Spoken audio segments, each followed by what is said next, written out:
c'est le temps de mettre un peu de lumière dans la boîte noire de la programmatique. Souvent, les gens vont dire que les achats programmatiques, c'est comme c'est une boîte noire, on a de l'argent qui rentre, on a des impressions qui sortent, mais on ne sait pas qu'est-ce qui se passe entre les deux.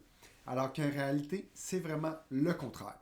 Si on pense aux autres types d'achats médias les plus connus comme Google Ads et Facebook Ads, souvent, de nos jours, ces achats-là sont bien plus boîte noire que l'achat programmatique. Pourquoi est-ce que je dis ça?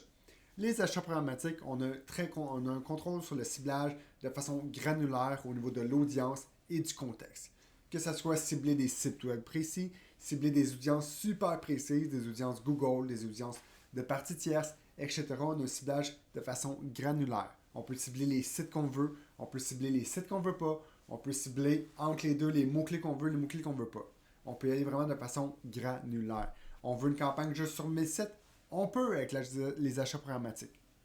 Ensuite, si on regarde au niveau de la sécurité de marque, justement, on continue le sujet. Sécurité de marque, on a beaucoup plus d'options que les autres réseaux permettent. On peut y aller selon le degré de classification par la DSP.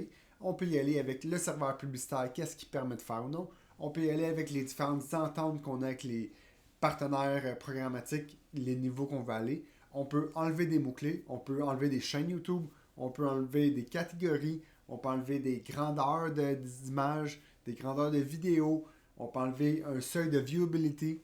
Bref, il y a tellement de possibilités qui sont offertes que c'est une boîte complètement éclairée si on compare à Facebook Ads et à Google Ads.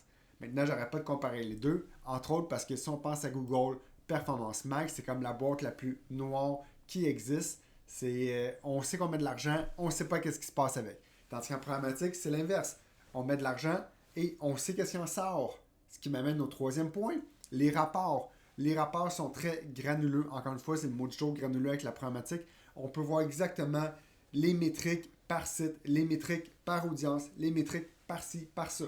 Et les métriques, il y en a une quantité, on va dire, je ne veux pas dire moins finie parce que ça n'existe pas, mais il y en a des centaines de métriques qu'on peut sortir. Bien sûr, ça ne va pas tout le temps à peine d'en sortir 100, on s'entend, mais ça reste qu'au final, si on peut savoir quel site qui envoie le plus de conversions, le plus de clics, le plus de viewability, le plus de X, Y, Z, on peut. Ça permet de quoi? Ça permet de faire des analyses plus poussées pour avoir une prochaine campagne beaucoup plus meilleure. Donc, c'était ça mon résumé de pourquoi les achats programmatiques ne sont pas du tout une boîte noire, sont davantage une boîte très éclairée qui permet de faire des décisions très éclairées. Bonne journée.